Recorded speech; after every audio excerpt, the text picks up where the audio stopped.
ეს იყო მოკლე ექსკურსი ქართული ჭიდაობის შესახებ. მადლობა ზურაბ იასამიძეს, ჩვენს რეპორტერს, რომელსაც ქობულეთში მოიძია ეს ადამიანები. ერთ-ერთი მათგანი ჩვენთან არის ბატონ ჯემალ ავრუბელიძე, ვეტერანი სპორტსმენი და არა მარტო ეს რეგალია მას, სხვადასხვა მიმართულებით უმუშავია, მაგრამ ქართული ჭიდაობა არის თქვენი ერთ-ერთი საყვარელი სპორტის სახეობა, როგორც გავიგეთ და ბატონ ჯემალ წულუკიძე, ჩვენი ხშირი სტუმარი, ქართული ჭიდაობის აჭარის რეგიონული ფედერაციის პრეზიდენტი, მოგესალმებით, მადლობა სტუმრობისთვის. რეპორტაჟი საინტერესო იყო ალბათ მათთვის, ჩემთვისაც პირველ რიგში, რომელსაც ბევრი ხანი გვაქვს თითქოს ნასაუბრები ამ სპორტის სახეობაზე, მაგრამ ბევრი სიახლე შევიტყვეთ, გასაგებია ვასილ გაროზაშვილის სახელი ალბათ. კარგად ვიცით ყველა, მაგრამ ნახეთ ახალი ადამიანები გავიცანთ, იგივე ბატონი მიხეილ გადაევი. თქვენ რას დაამატებდით ამ რეპორტაჟში? მოგესალმებით კიდე ერთხელ ამ სტუდიიდან, მშობლიური სტუდიიდან. სარგებლობ შემთხვევით აგილოცავთ ხარების ცხინვალის დღესასწაულის, ხარების მარილი შეგვეწიოს თითოეულ ჩვენთაგანის ოჯახს სრულიად საქართველოს. რაც შეეხება სიუჟეტს, აი გულწრფელად გეტყვით. კიდე ერთხელ დავრწმუნდი სპორტ აი თქვენი საზოგადოებრივი მაუწყებლის აჭარის ტელევიზიისა და რადიოს არ მინდა ახლა ქებადიდება გამოვიდეს სპორტ კლუბის შემოქმედებითი ჯგუფის პროფესიონალიზმში. მადლობა თქვენ და მადლობა ჟურნალისტ ზურაბ იასამიძეს, რომ აი ახლა ნახე და ბატონ ჯემალ კიდე ერთხელ გამიჩნდა უფრო მეტი მოწიწების სურვილი და უფრო მეტად ტუქსავ ჩემ თავს, რომ ამ ამაგდარ ადამიანებს აი ამ მართლა ქართულ ჭიდაობას რო ცოცხალი ძეგლი დაუდგეს, რატო უფრო მეტად მე პირადად ასე ვთქვათ არ ვეფერები და ყოველდღიურად თუ არა თვეში ერთხელ მათ ოჯახში არ მივდივარ, მათ ჯანმრთელობას რატო არ ვკითხულობ და რატო მართლა გეუბნებით. მოდი დაუბრუნდეთ რეპორტაჟის მთავარ თემას. ეს კარგი სიუჟეტი იყო, მომეწონა ნამდვილად. შეკრული ყველანაირად. დაუბრუნდეთ ერთი ჩემი ქებადიდების ნაწილში ბატონ ჯემალს არ ვეთანხმები. კი ბატონო, მოდი დაუბრუნდეთ სიუჟეტის მთავარ თემას, ეს არის ქართული ჭიდაობა ჩვენს რეგიონში, მისი სათავეები. გავიგეთ რეპორტაჟიდან, რომ ბატონო ვასილ გაროზაშვილმა დავის დროზე დააფუძნა ეს სპორტის სახეობა ჩვენს რეგიონში. თქვენ ახსენეთ რეპორტაჟში, რომ თქვათ, შემდეგ უკვე საბჭოთა კავშირის დაშლის შემდეგ როცა ჩამოყალიბდა უკვე დამოუკიდებელი ფედერაციები, მაქედან გვინდა რომ დავიწყოთ ჩვენი დღევანდელი საუბრის თემა, როგორ განვითარდა ეს სპორტის სახეობა ჩვენს რეგიონში, შემდეგი მოღვაწეობა უკვე ბატონი ვასილ გაროზაშვილის და მისი მეგობრების, თქვენი მათ შორის და როგორ მოვიდა აქამდე სპორტის სახეობა ჩვენს რეგიონში, ბატონ ჯემალ. მადლობა მოწვევისათვის, პირველ რიგში მივესალმებით ჩვენ მაყურებელს. შემდგომ გამიორდები და მადლობა მინდა ბესო მოგახსენოთ თქვენ იმის თაობაზე, რომ იხსენებთ სპორტის ვეტერანებს, ჩვენ განებრივული ამხრით არა ვართ და მე მგონი პირველი პრეცედენტია, როდესაც ქართული ჭიდაობის ფედერაციამ გააკეთა თქვენთან ერთად ეს მამულიშვილის საქმე, მადლობა და მეტი არაფერი ამ ეტაპზე და შემდგომ შეიძლება კიდევ თქვენ გააგრძელოთ და გაარჩოთ ეს თემა. ახლა რაც შეეხება კონკრეტულ კითხვას. მე ჯემალ ავრუბელიძე გახლავარ პიროვნება, რომელმაც ჩემი სპორტული მოღვაწეობა ვასილ გაროზაშვილთან დავიწყე და ჩემი ცხოვრების კრედო და აწმო მომავალი წარსული ზუსტად რომ ამ თემას ეხება.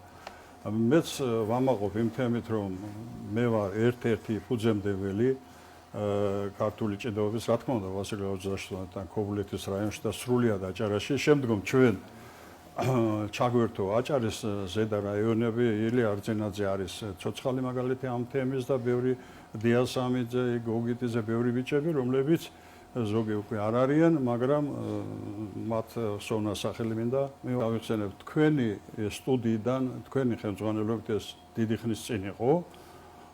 ჩვენ მქონდა ქართულ ჭიდაობაზე და საზოგადო ჭიდაობაზე დებატები. და სტუდიაში მაშინ ჩაგვერთო ჩემთვის უცნობი ჯემალ წულუკიძე, რომელმაც ძალიან საინტერესო და საშუალო კითხვები დასვა ქართული ჭიდაობის ირგვლივ და მის განვითარებაში. მან დაინტერესდა ჩემ შემოქმედებაზე 15 წელი ესე იგი სპორტ კომიტეტს ხელმძღვანელობდი, გარდა ამისა ვიყავი მცნელი, გარდა ამისა დღეს ჭიდაობის სკოლა ჩვენ დაფუძნებული აქ უბლეთში სპორტ სკოლაში და ყოველი ამაზე ქონდა დიდი საუბარი. მაგრამ მოხდა ასეთი აი ასე ვთქვათ კაზუსი შეიძლება ითქვას რამე თუ არამთუ ქართულ ჭიდაობაში, არამედ საზოგადოდ მოხდა საბჭოთა კავშირის გრევის შემდგომ ჩავარდნები სპორტში, ხელოვნებაში, კულტურაში განსაზღვრული არ იყო მართლობითი რგოლი, ხან განათლებას მიაკუთვნენ, ხან დამოუკიდებელი იყო, ხან მედიცინას და მოკლედ რა ვთქვათ, ამ გაურკვევლობაში ჩვენ ვეტერანებს მართალ გითხრათ მაშინდელი შეხედულება და მწამსი ქონდა იმის რომ იყო კომიტეტი, იყო სპორტული საზოგადოებები, იყო სპორტული სექციები და ვფიქრობდით რომ ასე გაგრძელდებოდა, მაგრამ მოხდა ისე რომ ეს სოფლიომ არ მიიღო კომუნისტური მართვა ჩატარა, ფიზკულტურა და სპორტი გააღო, ფიზკულტურა საერთოდ გაუქმდა და დაფუძნდა სპორტული მართლობა. სპორტული მართლობა კი ჩვენ ასე რომ ვთქვათ, რეალში და გარემოებით მიმართულებაში არის სპორტის უზენაესი მხარე, სადაც ვარჯიში გარემო ითხოვს უფრო დიდ და ასე რომ ვთქვათ, უძამდებულ გარემოებს, რაც ჩვენ ფაქტურად არ გვქონდა, ჩვენ დაფუძნებული ძირითადად ვიყავით მარტივი ტიპის სპორტულ მოედნებზე, არასტანდარტულ სასკოლო ბაზებზე, რომელიც იავარ იქნა, ჩაბარდა ისტორიას, გადაეცა ეკონომიკის სამინისტროს და აქეთ დაიწყო უკვე 3-4 წლის მერე, საბჭოთა კავშირის გრევის მერე დაიწყო ფედერაციების შექმნა. და მე რა თქმა უნდა თვალყურს ვადევნებდი, პირადად მეც ვავარჯიშებდი ახალგაზრდებს, მაგრამ ეს მოყვარულის ფონზე რო ვთქვათ. შემდგომ, როდესაც ოფიციალური ხასიათი მიიღო სპორტულმა ფედერაციებმა და ესე იგი ამოქმედდნენ, აი ზუსტად იმ დღიდან მინდა ჯემალის მუდამ ესე იგი ეხამუშება რომ მე მის პიროვნებას ვახსენებ დადებით ფორმებში, მაგრამ ეს ასე იყო რომ შემდგომ ჯემალიმ შეძლო გააერთიანება ამ სახეობის მოყვარულთა ჩაატარა შესაბამისი არის ღონისძიებები, ჯემალი არის წყინვალი მენეჯერი, შემდგომ ჩამოყალიბდა როგორც სპეციალისტი და დღეს უკვე გვევლინება აჭარის სინამდვილეში 53 ფედერაციაში ერთ-ერთ წარჩინებულ ფედერაციას და სხვა საკითხები კონკრეტულიც თუ რამე გაურკვეველია და გასარკვევია, მე ეს ჩემი ცხოვრება არის, მე ამ კუთხით დავამთავრე ინსტიტუტი, ამ კუთხით მოღვაწეობდი ჩემი ცხოვრება და სადღაც ტრაბაღში ჩამოვარდნი და ექსპერტის სახით შემეძლია როგორც რაგბის დაფუძნებაში, ძალოსნობის დაფუძნებაში, ქართული ჭიდაობის, სპორტული ჭიდაობის გაქცეთ პასუხი. თქვენ ახსენეთ, აი თქო საბჭოთა კავშირის გრევის შემდეგ 3-4 წელი შემდეგ დაიწყო თქო დამოუკიდებლობა ფედერაციამ არსებობა. თუმცა შემდეგ არის ძალიან დიდი პერიოდი, ვიდრე თქო ბატონი ჯემალი, თუ ეს მე ნახსენები, ჩვენი სტუმარი, ჩვენი კარგი მეგობარი მოვიდოდა ამ ფედერაციაში და დაინტერესებოდა თვითონაც ჩაერთვებოდა როგორც თქვენ ახსენეთ. აი ამ პერიოდში რა ხდება, გვაინტერესებს? აი ამ პერიოდში ლუფტი ეგრეთ წოდებული. კი ბატონო, როგორც მოგახსენეთ, საბჭოთა კავშირის გრევის შემდგომ 5 წელი ვაკუუმი იყო და საერთოდ არაფერი არ მოქმედებდა. შემდგომ პერიოდში იყო ინდივიდუალური ხასიათის, ასე რომ ვთქვათ, აქტივობები, რაც დაფუძნებული არ იყო არავითარ სახელმწიფო მიმართულებას და 92 ენთუზიასტების ხარჯზე ხდებოდა, ნუ ახლა მადლობა იმ ენთუზიასტებმაც, ვინც ენთუზიაზმი გამოიჩინეს და მხარი დაუჭერეს სახის განვითარებას, რა თქმა უნდა ჩვენ არავის არ ვეწინააღმდეგებით, მაგრამ ისტორია და ფაქტობრივი მდგომარეობა სულ სხვა არის.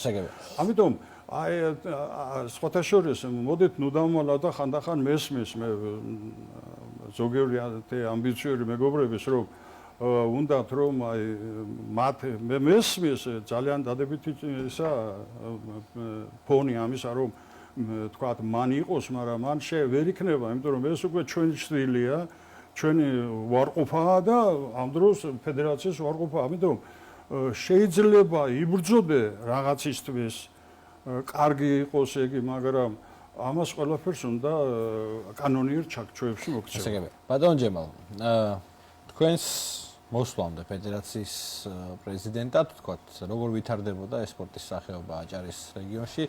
ნახეთ, რომ ქობულეთი არის, თქვათ, რაღაცა პირველი მერცხალი ამ მიმართულებით ჩვენს რეგიონში, მაგრამ შემდეგ შემოერთდა მაღალმთიანი აჭარაც. რა ხდებოდა და რა ხდება დღეს? ძალიან დიდი მადლობა, კიდევ ერთხელ მადლობა მოსვევისათვის.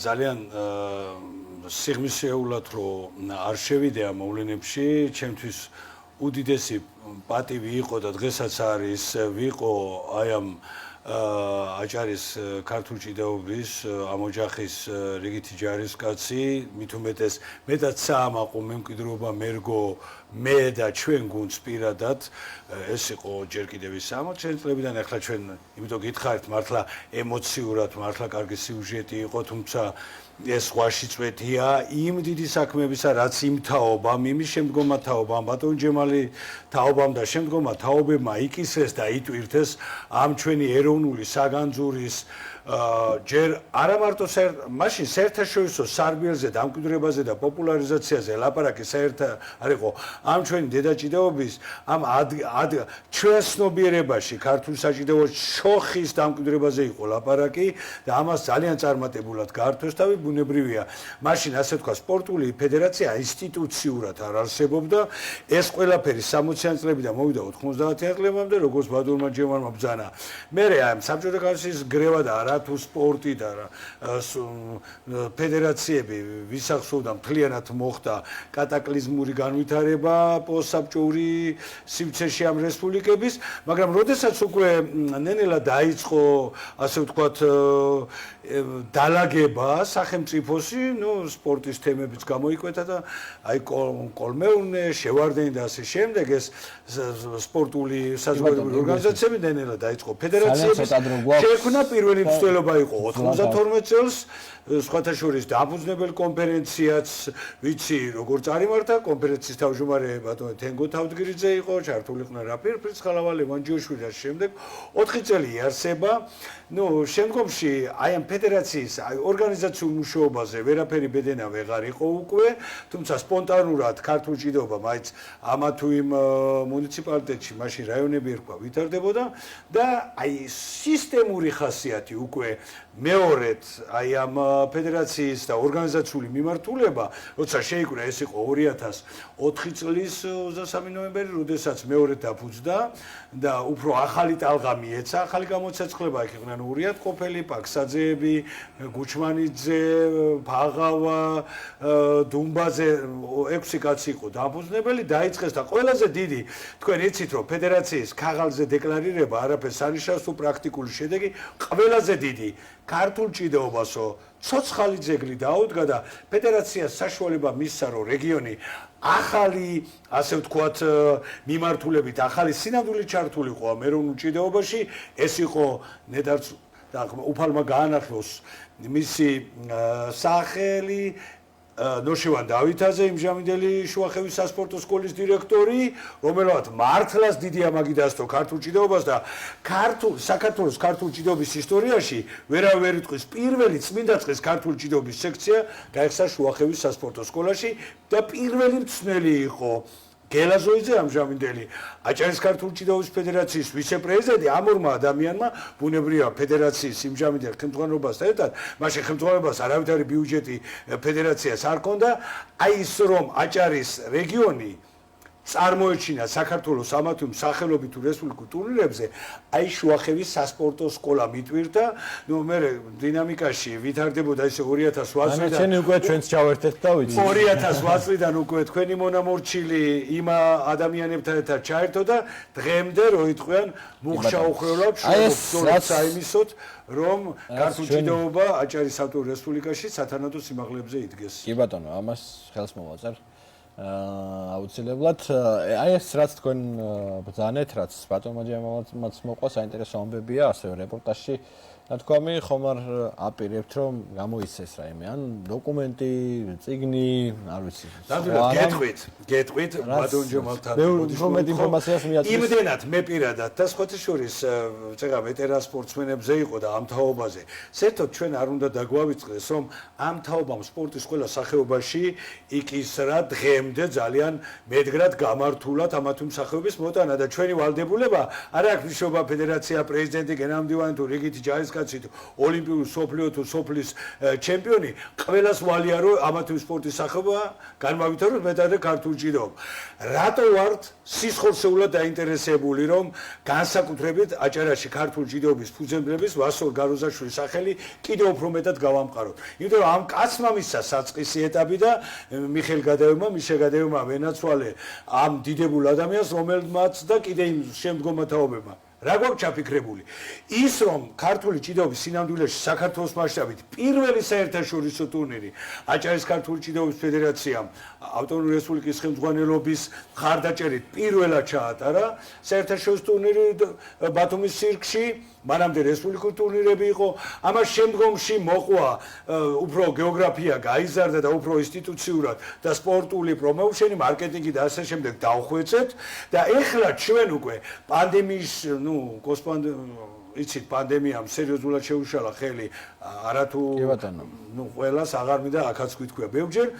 მე პანდემიის შემდგომ იყო გარკვეული პრობლემები, მაგრამ უკვე მომავალ წელს ნამდვილად ჩვენ ქობულეთის მუნიციპალიტეტის მერიასთან ერთად სერიოზულად ფიქრობთ ვასილ გაროზაშვილის ხსოვნისადმი მიძღვნილი უკვე მეხუთე საერთაშორისო ტურნირი 4 ჩატარებული გვაქვს. ძალიან მაღალ დონეზე ჩავატაროთ. აჭარის სპორტის მემატიანის ლევან ჯიოშვილის სტატია, რომელიც საკმაოდ მოცულობითია თავის დროზე გაზეთ აჭარაში შემოკლებული ვარიანტით დაიბეჭდა. ვასილ გაროზაშვილი აჭარაში ქართული ჭიდაობის ფუძემდებელი ორ ენაზე გამოვცეთ და ჩამოსულ ქვეყნებს, მათ წარმოადგენლებს გავაცნოთ ეს ჩვენი დიდებული ამაგდარი ადამიანის სპორტის, რომელმაც ქართულ ჭიდაობას დიდი პატივის დასწო და ცოცხალი ძეგლი დაუდგა და არაერთი ისეთი მნიშვნელოვანი აქტივობა, რომელიც ქართულ ჭიდაობის განვითარებას და ვასილ გაროზაშვილის ხსოვნას უკავშირდება, რომელსაც ეტაპობრივად აჭარის ქართული ჭიდაობის ფედერაცია სპორტულ საზოგადოებას მიაწვდის. კი ბატონო, ჩვენ აქ ვართ შემთხვევაში ის დამატებას ვსურთ მოკლედ ძალიან მოკლედ.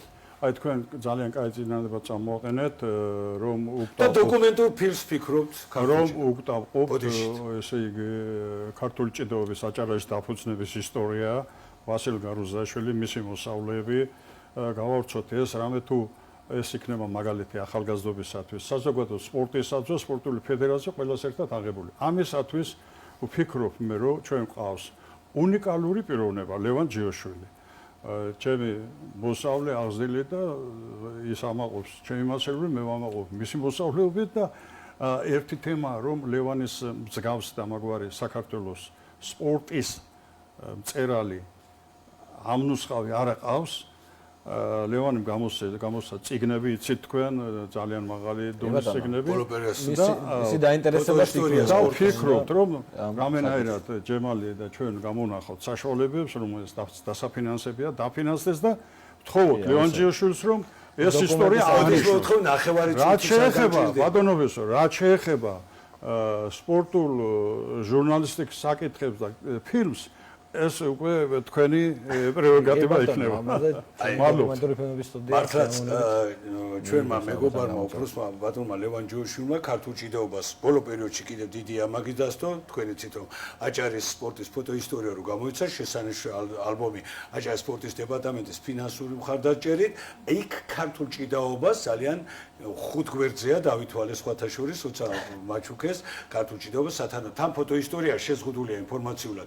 რაც შეეხება წეგან დამამწა, აი და ერთ-ერთი კიდე ქართულ ჭიდაობის განვითარებასთან აჭარაში და ვასილ გაროზაშვილის ხსოვნის უკდავსაყოფად ფედერაციას ასევე ჩაფიქრებული აქვს დოკუმენტური ფილმის გაკეთება, კომპეტენტური სპეციალისტების და ჟურნალისტების ჩართულობა, რომელსაც დიდი სიამოვნებით ვნახავ ამ ფილმსაც. მადლობა თქვენ სტუმრობისთვის. მადლობა თქვენ ეს იყო დღევანდელი რაცემის ძირითადი ნაწილი.